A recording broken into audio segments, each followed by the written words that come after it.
This podcast is facilitated by the World Karate Federation as part of its mission to promote and inform about karate globally. The views and opinions expressed in this episode are those of the individuals involved and do not necessarily reflect the official position of the WKF. I was leading to 0 and then he surprised me with Uramawashi. And I said to myself, oh my God, I didn't expect that. It's something that we're going to have to get used to in the world of karate because this is our new format and it creates storylines like this. I fought with him in the semi-final. I scored the Ippon and I said to myself, oh my God, it will be very tough. Like, it will be crazy. We'll definitely get you out to Australia probably very soon and you can stay for like 10 months, 12 months, maybe a year. Maybe more.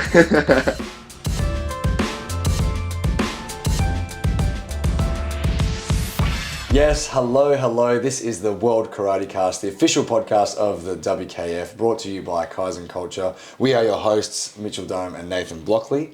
And as they say in Egypt, Assalamu alaikum. You nailed that. Oh my goodness. I think that was the best one that you've done. I think so. It was only right to say it in the Arabic, the Egyptian greeting, because the World Championships, the Karate World Championships, was just in Cairo last week. Oh my goodness, it was an amazing event. It was an incredible event, and if you're wondering about our background, it's a little bit Italian. Yes. And that's because we're in Venice for the youth league, so we're on the road, but we've got the globe right there for the World Championships. That's the draw. It was a good find. It was a great find. It was a great find. Well done. We're just here to discuss what an incredible championships it was, and it was the 27th edition of the Karate World Championships, and just God did it deliver. It was an amazing championships. It's the first time where the teams and the individuals was split. Very different vibe. I think it was like, I love the team event, and so that's a big spectacle, but I think having it split just really focused in on the individuals, and it was such a high level event. And as you said to me the other day, you said that every fight that you looked at, it was an intense match. Yeah, and a great way you put it as well. You said it was like a grand Premier League as well, which is another great way of putting it. But yeah, I think the split is great, and the Karate World Cup is like my favourite event now. And having it split allows for that. It's like, what are we looking forward to in the current year? It's either going to be individual or it's going to be team focused, and I just love that. Absolutely. The medal tally proved to be quite an interesting one. And the home nation, Egypt, took it out. They came in first place with 3 gold medals, no silver medals, so just 100% strike rate in the finals, and a bronze medal. And even in the para karate, they topped the table with 4 gold medals. That was ridiculous. 4 gold medals in para karate. They had a massive team, and God, they had some great athletes in the para karate. They're tied for second place. This is crazy. This is actually insane. It's a 4-way tie. And it's exactly the same medals. So 1 gold, 1 silver, and 1 bronze for Japan, Italy, Iran, and Turkey. I can't remember the last time I've seen a 4-way tie. No, not at the World Championships. The rest of the medal tally was Uzbekistan, Jordan, Hong Kong with their first ever gold medal. Grace Lau, we'll get into that later. Yep. And France and Germany, that's the top 10. Yeah, that's a very strong top 10, and for once Japan is not on top of it. When was the last time? Yeah, I had no idea when Japan was last not on top of the world medal tally, because Kata, usually they take it out in both divisions. This time Grace got the better of Maho Honor, so yeah, Japan lacked one, and then they didn't get a Kumite gold medal either, which is pretty rare. They're a very strong Kumite nation, just as Kata. So yeah, Egypt maybe for the first time ever topping the medal tally of the Karate World Championships. It was great, and obviously great for the Egyptian Federation as well. Like, they have an amazing representation of athletes that do karate, and that showed out on a couple of the days where the stadium was just packed full of kids and people that do karate that just wanted to experience the World Championships. And it was a great feeling with the locals showing out. I think that's the best part. The reason why I like to compete on the world stage is you get to see everyone from that city showing love. So that was great. And you got to witness it from right on the middle of the floor. Yeah, I got to capture it via media. I mean, the whole World Karate Federation, everything that they posted that had pictures or videos were taken from us at Kaizen Culture. So it was an absolute privilege to do that for the world of karate. I feel like if you haven't checked it out already, go on to the WKF YouTube channel and watch each day's highlights. I think they get progressively better as you go through, but that was something that's never been done like that in the world of karate, I believe. I reckon, I'm calling it. Wow. It's the best karate's ever looked. Ooh. On media. Tooting your own trumpet yeah, there, no, really check it out. So no, it was an absolute privilege to capture. And yeah, seeing all the Egyptian flags waved around in the crowd, it was amazing to see. So good. Should we highlight these world champions? Let's do it. Yeah, they're going to be reigning for the next 2 years. Massive. And we should start off with Grace. We've already mentioned Grace. Female kata, Grace Lau from Hong Kong. First ever gold for Hong Kong in kata. First ever perfect kata, do you think? It was very perfect. It was flawless. Yeah, it was so good. Technically, it was amazing. She's got so much power for such a small human being. I don't know how much power can be generated from such a small person. Yeah. It's so insane. Yeah, she was just technically perfect and just perfectly executed that kata and very well deserved after being on top of the rankings for a while now. Yeah, she dominated most of this year and even last year as well. So it's good to see, and congratulations, Grace. We're going to stay with kata. Yep. On the other side, the men's side. Kakeru Nishiyama from Japan has finally got his gold medal, and Japan is now back on top in men's kata, taking it off of Turkey. And he scored 46.2 in kata. Insane. That is insane. Out of 5 refs. Yeah. That's I think that's a higher than 9.0 average. That is an absurd score. And one thing, it really took me back a little bit because he dropped with emotion. Yeah. When he found out that he was the winner of that gold medal final, he literally dropped to the floor, and you could see how much it meant to him. And I don't know, it's something about the Japanese. They're so nonchalant, and usually they don't show a lot of whole lot of emotion. It meant so much to him. He of course, respect, bowing, but after he left the tatami area, he was just like... He does actually have feelings. Yeah, He's not a robot. He is human. Yeah. It's great to see. He's a little teddy bear, I reckon. No, he'll still whip my... Anyway, moving on, we're going to go back to the female category. Minus 50, Gulshan Alimardonova from Uzbekistan. Speaking about emotion... Oh my goodness. I think this photo, I can't remember who it was taken by. I think it was taken by every photographer on in the media section, of her holding the gold medal, pressed to her lips, just bawling her eyes out. How much it meant to this girl. Yeah. I don't think she's had much success at Premier League level. She's young as well. She's young. Very young. Yeah, and she even faced a bit of turmoil during the competition. She was one of the athletes to lose in the pool stage. No way. So she had to bounce back. She lost in the pool stage. She still made it through to the round of 16, and she went on to the gold medal final and won it. It was absolutely an incredible story. And her celebration when she scored that Uramawashi, she just did a little jolt when she was celebrating. It was like she couldn't control her body. She was that happy. She was just like just did something, whatever. I think that's the best. Like the emotion side of it. Like it's so hard to get to this stage and to perform well. Like the emotional outbursts from all the athletes. That's what we love and that's what we live for, right? In those moments, that's sport, and that's just fantastic to see. And Uzbekistan were dominating a lot of the quarterfinals and semi-finals. It's like every time I looked over onto the tatami, there was an Uzbekistani athlete. They had a very strong team. It was crazy. So congratulations to Gulshan there. But we move on to minus 55. Alem Youssef from Egypt, the hometown faithful. Like she was just, I think she was the crowd favourite. She was incredible. Yeah. She really was. The amount of points she scored, I think Karate Insights pulled out a stat after the tournament that she scored 52 points. Maybe it was 55 points. It was like what's the average of that? Was it 7 matches? 7 matches. That's more than, what did you say? I think it's close to 8. Close to 8 points per match, every single match at a World Championships. I love those statistics. Yeah. I love that. So shout out to Karate Insights for putting that together. Yeah, that was fantastic. Yeah. But it seemed to be any time that she did anything, one Gyakuzuki, any movement that was remotely positive, the crowd erupted. They would roar, It was fantastic. And she looked like she was just so stoked. She was on fire, and she took apart and Zalika as well from Ukraine, a very accomplished athlete in like the semi-finals or the quarterfinals. Very tough to do, but she was on fire this competition. Made it look easy. Minus 61 kilograms, Atuza Golshanezhad from Iran. This was an amazing match as well. Another young athlete, 22 years old. She got the gold in Hangzhou at the early part of the year, and she solidified herself as the world champion in minus 61. That was an incredible final as well. She was 2-0 down against Gong Li from China.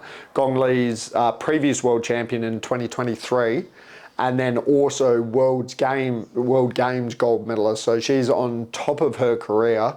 And yeah, 2-0 down from a body mawash, and she just turned around and she said, you know what, I can do that better.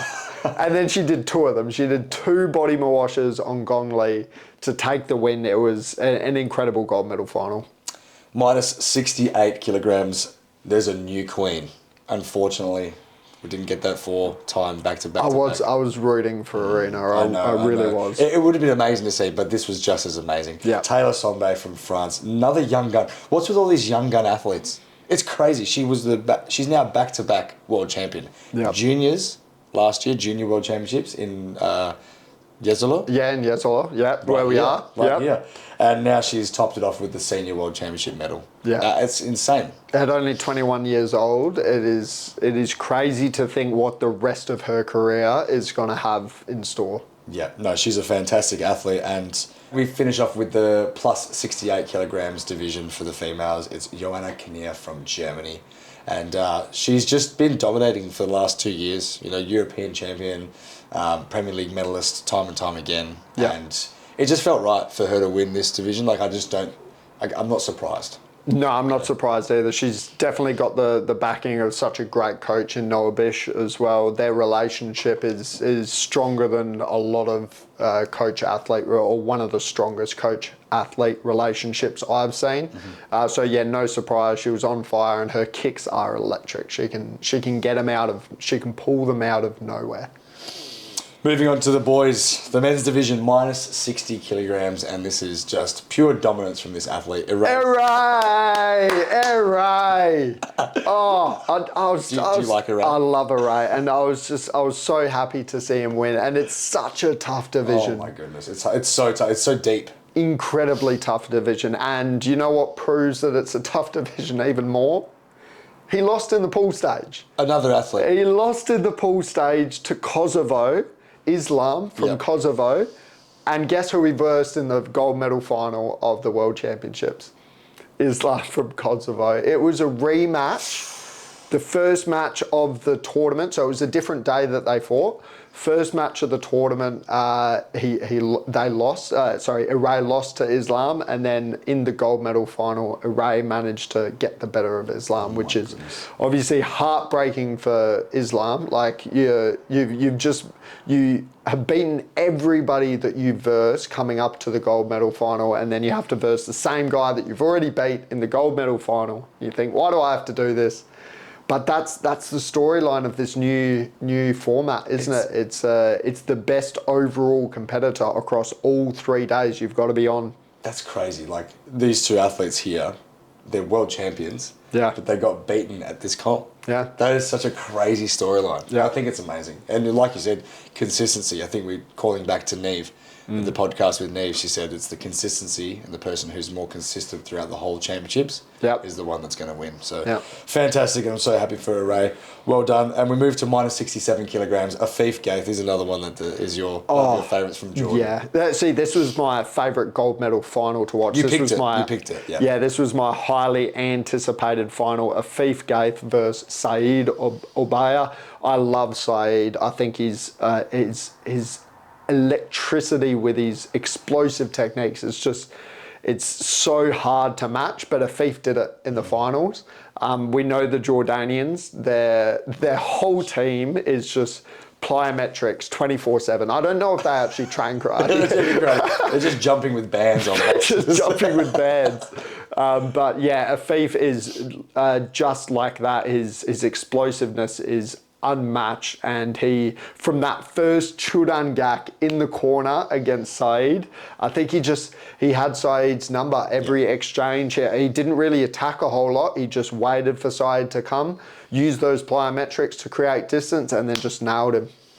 Very exciting matchup, and I think this is going to be some battles as we go on throughout the years. For sure. Because that's some talented athletes. In Both young athletes as well. It's crazy. Minus 75 kilograms. Another hometown faithful, Abdulaziz from Egypt. And he's just such a cool cat. Yeah. He's just such a cool cat. And yes, from my division, so it's a little bit oh, damn. But yeah, it should be. Yeah. But it's fine. I love him. I think he's just such a smooth operator. I reckon that's what needs to be his soundtrack. Yeah, I mean, there were a couple of fights that he faced that he was looking human. he was looking like he could be defeated, but he had a cool head all the time, and he always got those points back, especially against Tom Scott, and I think it was the quarterfinals. I think it was the semis. Was it the semis? Because I'm pretty sure it was it was right there. Yeah. Well, either match, it was against Tom Scott. I think it finished 5-4 or something, crazy. Or 4-4 with Senchu. It was super close. But we were sitting there, and I was like, is Abdullah going to lose? Yeah, is it going to happen? And Tom was fighting insane. I've heard that he's changed his style a little bit because of he's had an injury, he's playing an injury, so he's sort of changed a little bit. Super erratic style, just distance control, moving around, and he just looks so good. Tom Scott's another one that's just aging like fine wine. He is, he does seem to be. Abdullah takes it, and now he's back-to-back world champion. Back-to-back world champion. Let's see how deep he can go. Or someone that's gone even further than that, taking it one step above his teammate, is Youssef Badawy from Egypt. Probably one of the most famous athletes right now. I think he is, he'd have to be. And he's done it. Back-to-back world champion, triple world champion. Yeah, and you've said it before, Mitchell, as well, that take 84, minus 84 kilograms might be one of the toughest, most competitive divisions we've got. He's got, obviously, Al Jafari, another celebrity of the sport. They clashed in the semi-finals where Youssef was able to get the better of him for this tournament. And Youssef walks away as triple world champion, and he's so young still. He's still got so much time left. Yeah, still got so much time left in his career. He might reach 6, honestly, if it keeps going this way. But I feel like Jafari's probably in the shed, just pumping out iron. He's coming for more it. Pliers. More pliers. Yeah, more pliers. No, that division is so deep, and every Premier League and this World Championships, you see the quarterfinals, and everyone could be a final. Yeah. And it's just man, that should be the final, but that's just how it goes. It's definitely one of the toughest divisions. Yeah. And the last division we have is the plus 84 kilogram Male Kumite, and Matteo Avanzini from Italy has done the same thing as Taylor and gone back-to-back with junior world champion last year and now senior world champion this year. This guy was just on one this tournament. Yeah, no emotion. Another guy with zero emotion. He didn't even show emotion when he won. I think I saw some teeth. Yeah, he cracked a smile. That was the extent of his celebration. Yeah. He's another smooth operator, as you'd say. No, this guy, he's got a big future ahead of him, and he wants it as well. Fantastic. But guess what? What? He lost in the pool stages. He didn't. He was that third athlete. Oh my goodness. So Rodrigo Rojas from Chile, who fought for bronze, beat the world champion. That is insane to think about, but it's something that we're going to have to get used to in the world of karate, because this is our new format and it creates storylines like this. It's fantastic to see, and just the excitement behind this new format. I think, everyone better get used to it because it's here to stay, and I think it's fantastic. Yeah. It is fantastic. We're going to highlight the para karate athletes as well. I love this day. I wasn't feeling too great after competing, and I was a bit under the weather, but I was at the stadium watching our representative Reece Pryor from Australia do his thing, and it was just amazing. And just watching this thing, I was just sitting in the stands, like feeling pretty sick, and you're just like, I almost cried.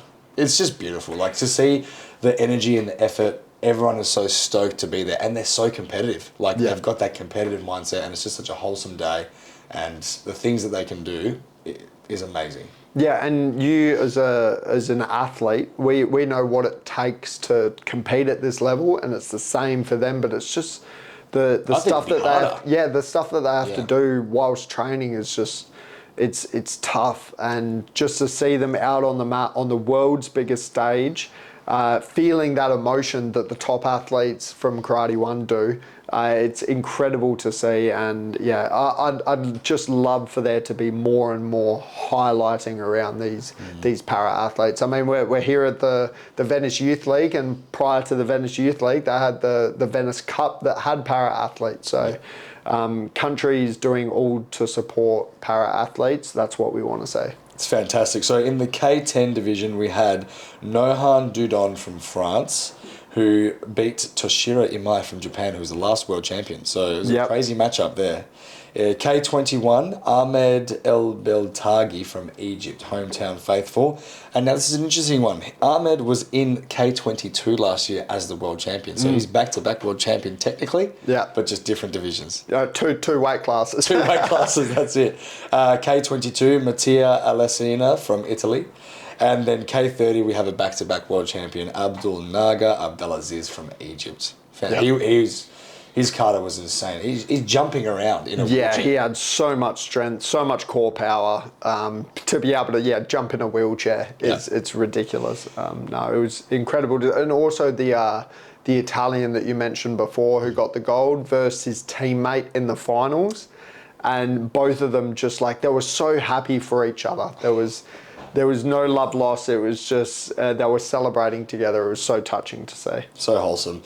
In the females division, K10, Rawan Alamir from Egypt. K21, back-to-back world champion, Olivia Kakosi from Hungary. From Hungary, yes. Fantastic. And K22, Daniela Topic from Croatia. And in K30, we had Fatima Mahmoud from Egypt. So Egypt has taken out 4 out of 8 gold medals on home soil. Incredible to see. That would have been just so touching for all the people supporting and the people that are in that group watching. Yeah, you saw how much it meant to the support staff around the para athletes from Egypt, that's for sure. And I'm like, talking this, I really want to get to talking to our guest today, but I know we've got a couple more fun facts to talk about. This is awesome. This is so good. This is something that you pointed out because we talked about it in the last pod. Is the Paris qualification event? It's the new qualification process for this World Championships, and it's the first of its kind. So it's good to analyse the validity and just the transition from those two events. Yeah, there's no argument that this structure is the best that we've seen in karate. The fact that you have to qualify for a prestigious event that is the Karate World Championships through something like the qualification tournament, which is open to every national federation, and you see it pay dividends as well. The people who get through the qualification event are the same level as the ones at the Karate World Championships, and they're very competitive. And Mitchell was about to tell you how competitive they can be. So a good way to measure it, we thought, was to see how many of these athletes from the qualification event progressed through to the round of 16. So they made it out of the pool. Yep. Out of 72 athletes that have qualified from Paris, 37 of them. That's 51%. Over half. That is crazy. Yeah. Like to think that, only half progressed through in the World Championships. Yeah. Half of those Paris athletes were the ones that it literally says the level is the exact same. There's no difference between those who qualified through the qualification tournament and those who get selected from previous world champion, continental representation, universality, and the top 10. Fantastic. It's so good. And we've actually had some medals from this event. So it's even more valid. What a storyline, So we had 2 bronze medals. So we had 2 5th places. Yep. So they were in Who the fought for bronze bronze, which is fought for bronze. incredible. It's huge. Yeah. So we had Roman Herka from Slovakia and Ingrid Kremers from the Netherlands. You picked Roman as well before the qualification. You said Roman was going to qualify through Paris, and now he did a Kata off for bronze as well. Insane. And then the people that actually got the bronze medal was Ivan Kudzinov from WKF1 and Surin Harut Yunyan from Armenia got the bronze. Yeah.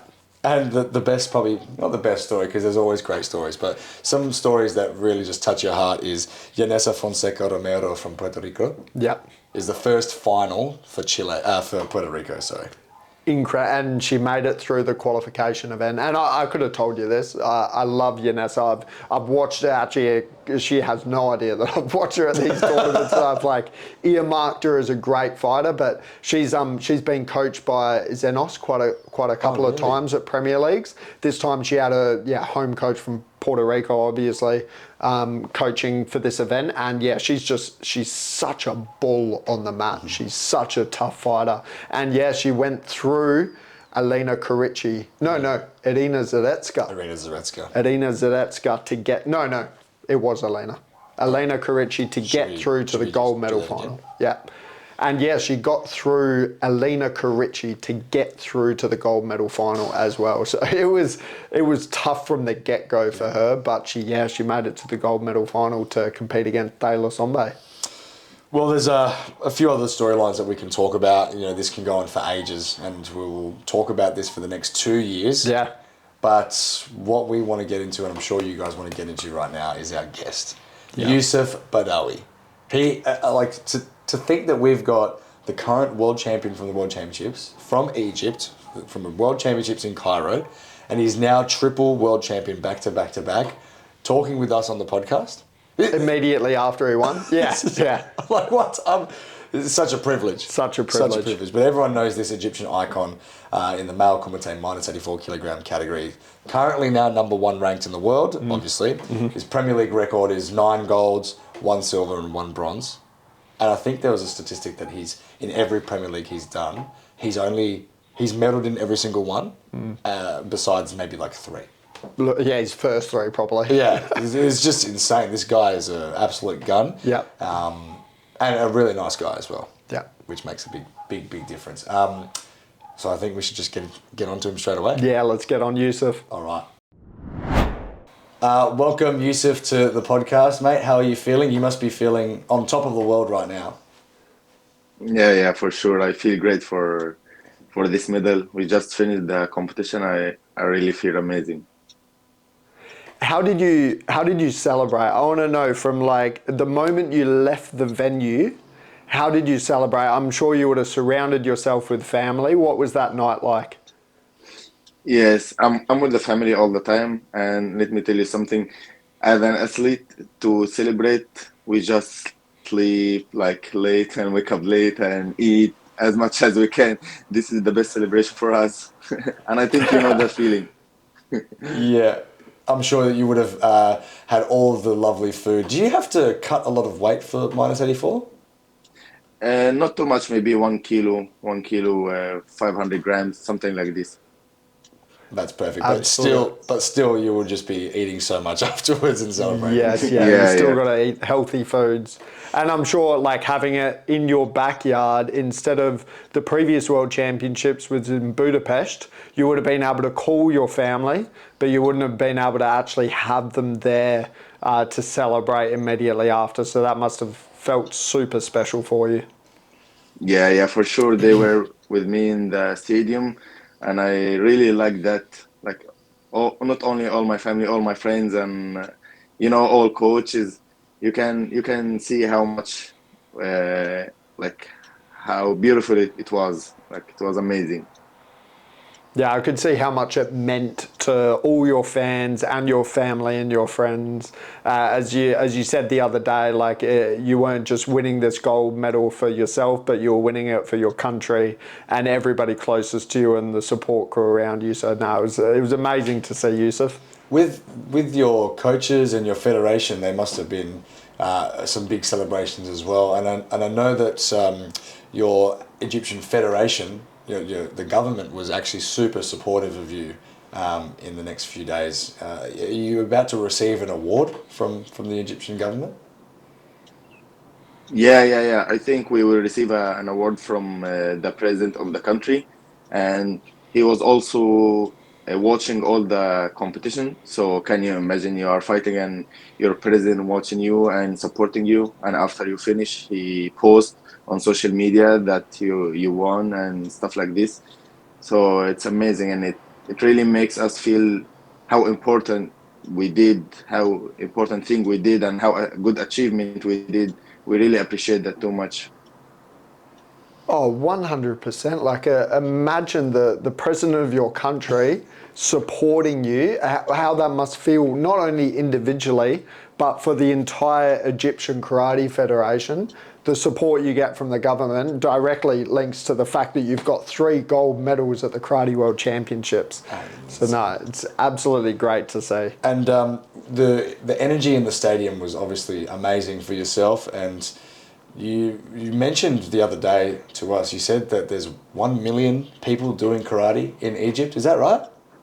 Yeah, that's true. And 1 you million could people. They see, probably would have all been there. yeah, that's a lot. And you could see in the stadium how much Egyptian we had, like all of them doing karate. And this is like a small part of the athletes we had. Yeah, I think you could see as well during the competition, as soon as Egypt finished competing for the day, everybody left. It was like the stadium was empty again, just full of other teams. Yeah, that's true. What I want to talk about the format of this World Championships for yourself. You've won in the other format, elimination style, but this is a new format for everyone. It's the same as a Premier League, but the World Championships is a brand new format. What was it like for you, and how did you find this new format?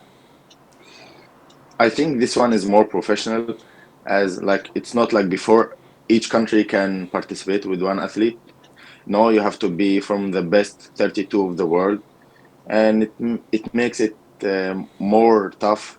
Like when you fight, each match can be World Championship final.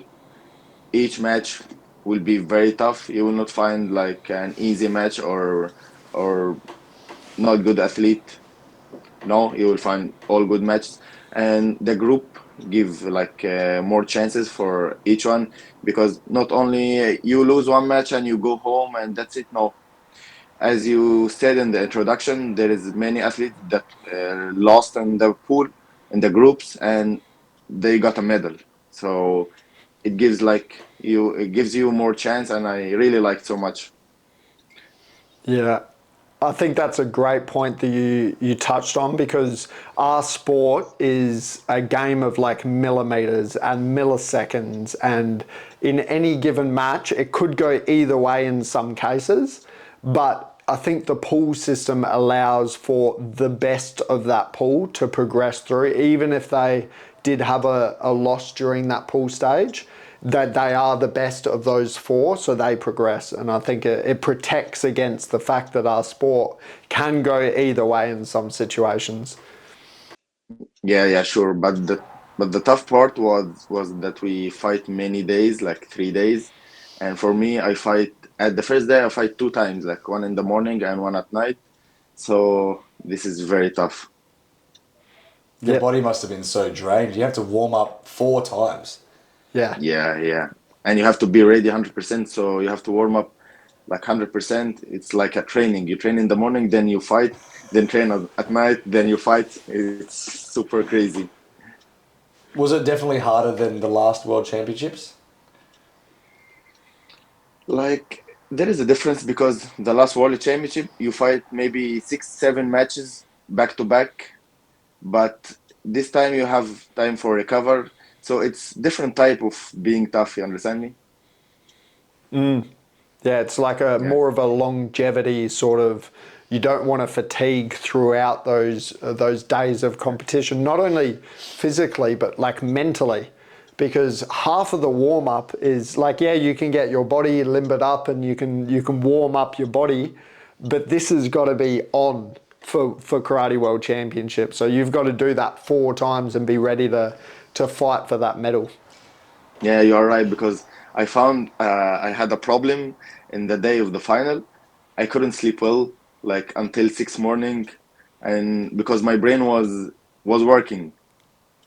Like I fight 2 days and several times. So when I got home after the semifinal, my brain was still awake and it was very active. And yeah, what you said is right.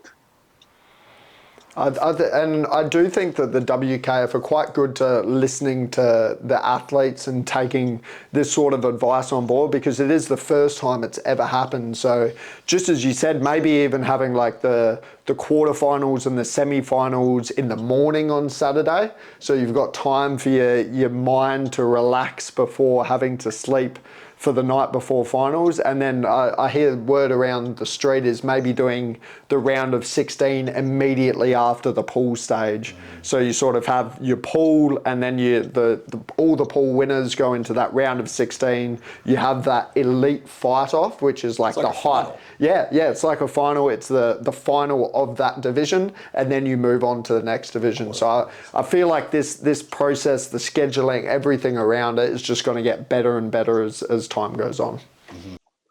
Yeah. I think if we do the 16 round after the pool, it will be the best. Like to be better.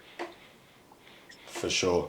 How do you think that this World Championships has influenced Egyptian karate? Obviously, it was the first time that Egypt has been number one on the medal tally. Also with the para karate, there was 4 gold medals out of the 8. There was just so much success for Egypt. How do you think that this has influenced karate in Egypt? It was very important competition for us because we didn't host World Championship since long time. I think 38 years we didn't host World Championship, so it was something new, and this is the first achievement. The second one was the medals. The third one was that the president watched us, and we did many achievements on this competition, and all the federation are proud of us, and they welcomed us after we finished the competition, and they are very happy, and we are very happy about this achievement. Yeah, so after this World Championships, maybe the number of Egyptian karateka grows from 1 million to like 10 million. Now, we want to get into these matches from the World Championships. Youssef, you had some very, very tough matches. And I just want to understand your mindset from the pool to the round of 16, quarterfinals, semifinals, and finals. So we're going to go through each match and just tell us what you were thinking and the process behind it. So in your pool, we had Gashi Melosh in from Albania. You beat him 3-0. In the second match, you had Fabian Haquiman from Chile. You beat him 3-2. And then in your third match, you had Michele Martina from Italy. You beat him 2-1. And I'm sure that all these athletes that you've fought before, but just let us know how your mindset was for all of these matches. Yeah. Can you see, like I said, each match can be a World Championship final. So imagine this guy, Fabian. I fought with him in World Championship Dubai 2021 final, and I found him in the group. Yeah, so it's super crazy. And about the matches itself, before all 32 athletes, and you can put what we did is we put a plan or strategy for each one, and we write down this strategy. So after the draws, after they made the draws, like what will you do with this athlete, what will you do? So you only have to like remember what you write.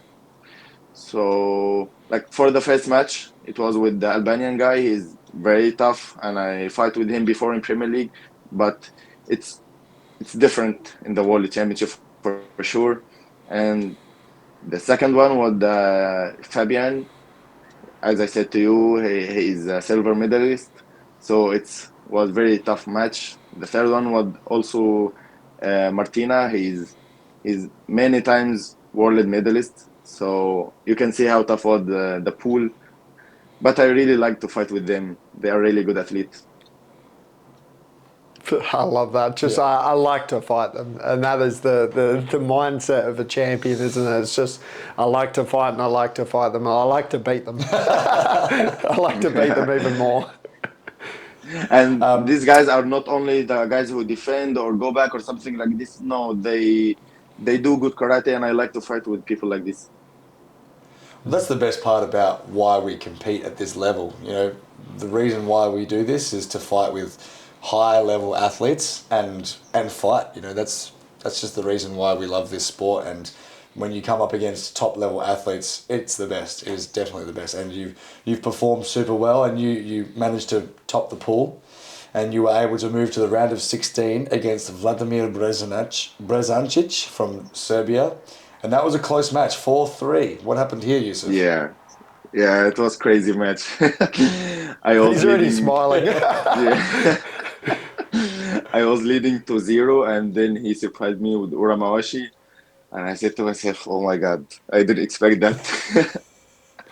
Because I fought with him many times and he didn't use this technique. So I was surprised. But at the end, I could beat him. I could score 2 more points. Yeah, and it was good. I mean, that's also the championship mindset, as well as something unexpected comes up. You deal with it and you have full faith in yourself to get those points back. And that's an interesting thing you said. He hadn't done an Ura Mawashigeri like that to you or anyone else in your studies. He just pulled it out of the bag.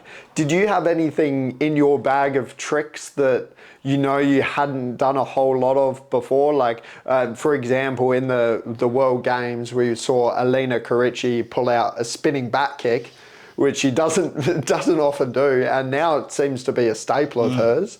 Were there any of those that you thought, you know what, I can bring those out and surprise my opponents with? I think as a techniques, I already do many techniques, so I cannot surprise my opponent with new techniques, but I think I can surprise them with a new tactic or a new strategy that I don't use. And yes, I already did that with some new strategies, and I like that it worked. Yeah, and we're not going to ask you what those strategies are, because we know you want to keep them as private knowledge. No, tell us. Yeah. Tell us all your secrets. After we finish this live, I can tell you. Fair enough. No record. Off the record. Off the record. In the quarterfinals, you versed Rayan Ghazouani from Tunisia, and that was a 3-0 win. Take us through that match. Yeah, it was different for this match because I didn't fight with him before, and he is a new guy. I think he is 18 or maybe 19, something like that. So these guys are really like, maybe they come up with some surprises or something. So I was very and I was very careful not to do mistakes or something. Maybe he knows me very well for sure, because he just came to the senior category, so he knows me and I don't know him. This was the tough part of this match, but I could manage it. Fantastic. Yeah, I could imagine, because like in Dubai, were you 18 years old in Dubai? No, I was 19 or 20, something like that. 19, yeah, but you would have been very unknown to a lot of the athletes in Dubai, and I'm sure you surprised quite a few of them. You were that sort of unknown factor, so I get that you had a bit of caution around this Tunisian. Now, I think arguably the match of the Karate World Championships that everyone was looking forward to was the match between yourself and Mohammed Al Jafari from Jordan. In the semi-finals, and you guys have matched up a lot of times, and a lot of people probably assumed this to be the final, but we got it in the semi-final. Like we said, minus 84 is a tough category, and anything can happen. I'm pretty sure Al Jafari came second in the pool, so then he crossed over. But talk us through, this was a very different match to what we're usually used to seeing in the Premier Leagues. Usually it's we're not moving. Yeah, don't do anything. We don't do anything. You don't make the first move. I don't make the first move. But this one was action from the first 30 seconds. How was this for you? Yeah, as you said, I didn't expect him to. I fight with him in the semi-final, but because his pool problem, what happened. So And it was surprising that we started the match from the beginning. Like I scored the Ippon, I think in the first 10 seconds or first 15 seconds, something like this. And I said to myself, oh my God, it will be very tough. Like we have to start, like it will be crazy. And I think we didn't only stand like this because in Premier League, we didn't do it in this competition because it's a world championship and no one want to take a risk for to make the referee maybe he support you or support him or something. No, we want points and we want to make tough match. Everyone wants to win, like, and we did that. It was a very amazing match, and I like it a lot. It was full of surprising, and yeah, I like it so much. Yeah, well, it's going into that match, if you can recall, what were the tactics that you were going to use in this match? Because I'm sure you would have had to adapt in the middle of the fight because, as you said, you got that Ippon very early, so it changed the dynamic of the match quite a lot. What was your initial tactic going into this match? Like the main thing is not to do mistakes because each one of us is a very high level athlete. So for me, I wait for his mistakes and he waits for my mistakes. So you have to do few number, or you have to do nothing or no mistakes. You have to do no mistakes.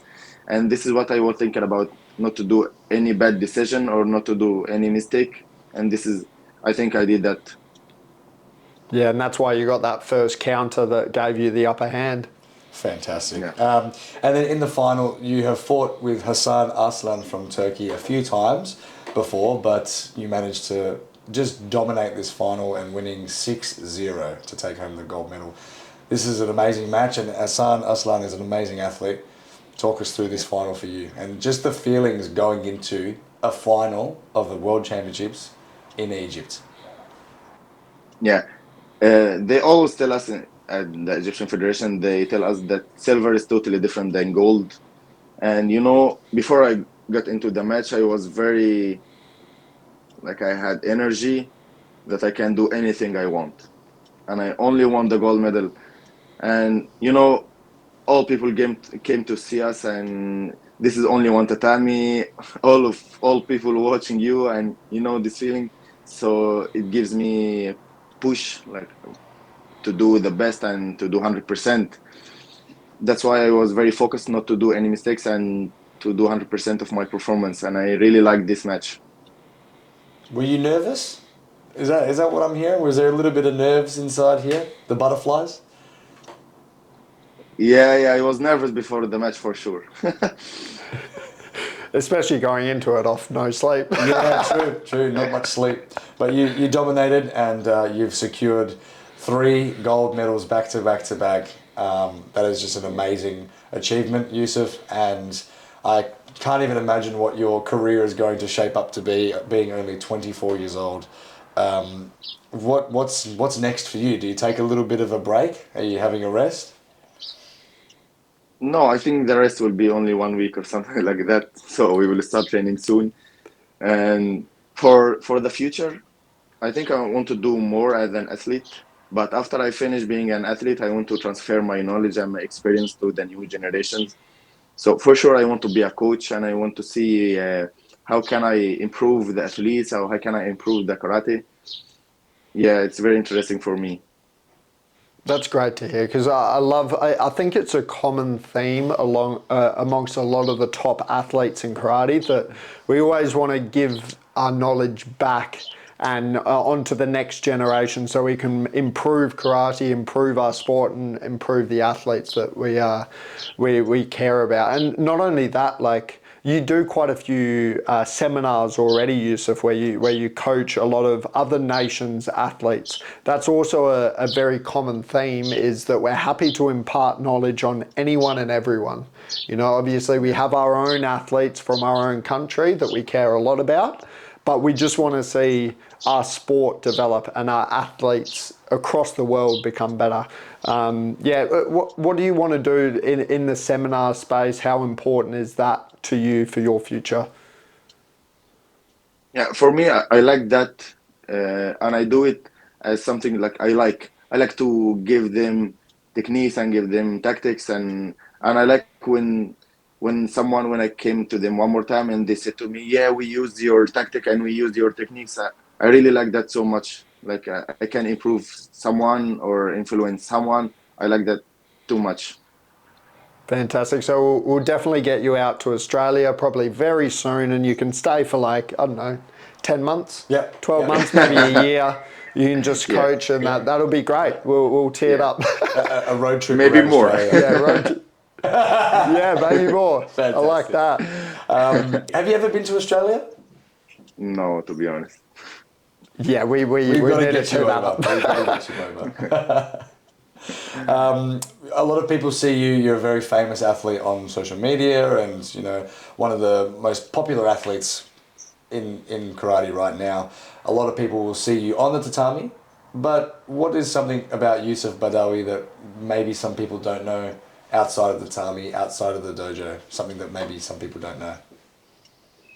Yeah, I'm a mechanical engineer as well. So it's also something tough to balance between these things. I try to balance between my university and between the karate, but it's so hard, you know, when you have an exam and you have to travel for a competition, or you have an exam just after you arrive your country and you didn't study anything. So this is the this is the more difficult part. What is more pressure? Is it like a Premier League gold medal final or like a big final exam for your studies? For me, big final exam because I cannot do I cannot do well like I do in Premier League. Yeah, it's you can't just rely on your body to No. get you through a final exam. You got to prepare. How far are you into your studies? Are you close to finishing, and this is what you want to do as a career? Yeah, I'll finish in 3 semesters and I'll be finished. Oh, awesome. Yeah, Fantastic. God, that's incredible to hear from one of the best athletes in the world. And it is something that a lot of karate athletes worldwide need to do, is something other than just the sport. But you've got the prime example of how it's possible. Absolutely. You know, you can be triple world champion and also do your undergraduate in mechanical engineering. That's crazy. Yeah, but you have to study better than me. Youssef, this has been a fantastic discussion. We love having you on here. Thank you for your time.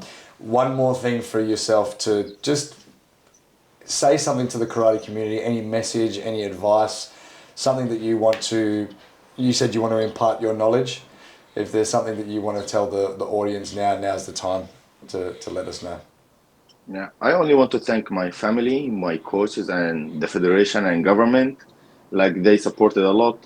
So you can see me with the medal, but behind the scene, there is a lot of people that worked for this medal. It's not only me. I'm only the one in the image or in the picture, but there is a lot of people who did their best to see me in this podium. So I want to thank them all. And that's it. Yeah.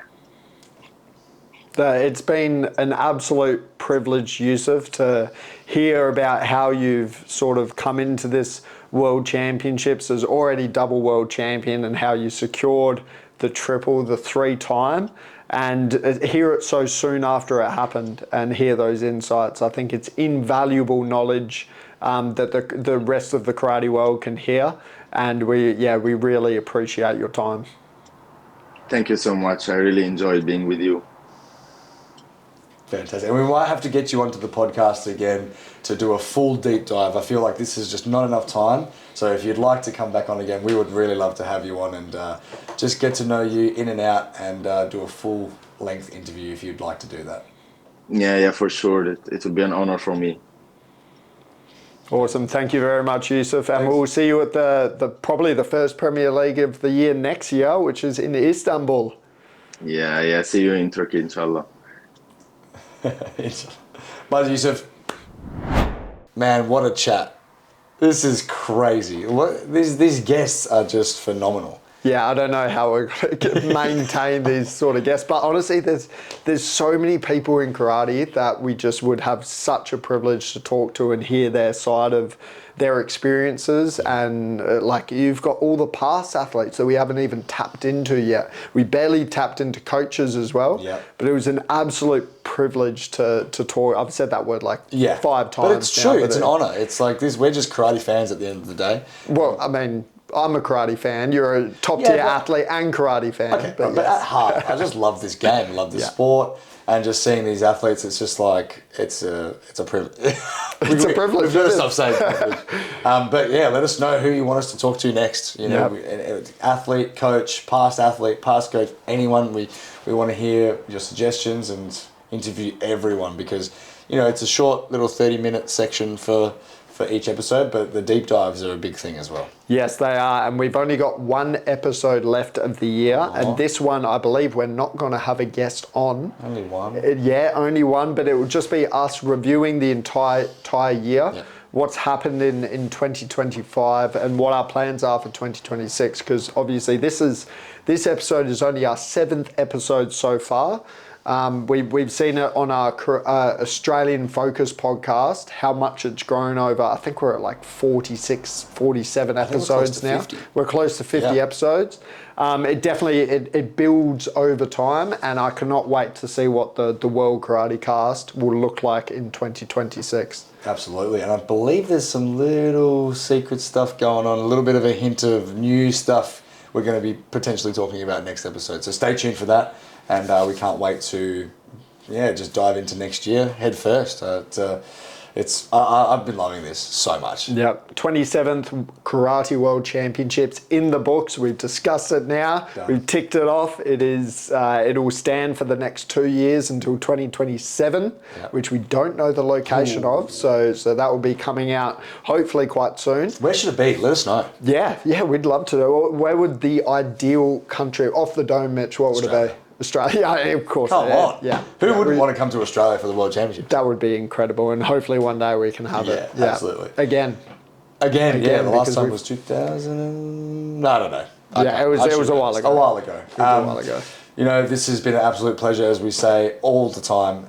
Check out the WKF YouTube channel to watch the World Karate Cast. And if you want to just listen to it on the train or in the car, we're also on Spotify. So make sure you're listening to it all and commenting down which country you're listening to from, because we want to make sure that we're greeting you in every single language possible. I feel like it's going all right. It is, and we're taking notes down. There's been a lot of people commenting of countries that we haven't done yet. No. We're not ignoring you. It's just there's a lot of them, so we'll slowly tick down the list. Absolutely. And we might have to start mentioning people who comment as well. I think a little shout out for the comments. I think so. Show some love. Exactly right. No, it's been an honour, Mitch. Thanks. Right. Thank you very much, Nate. See ya.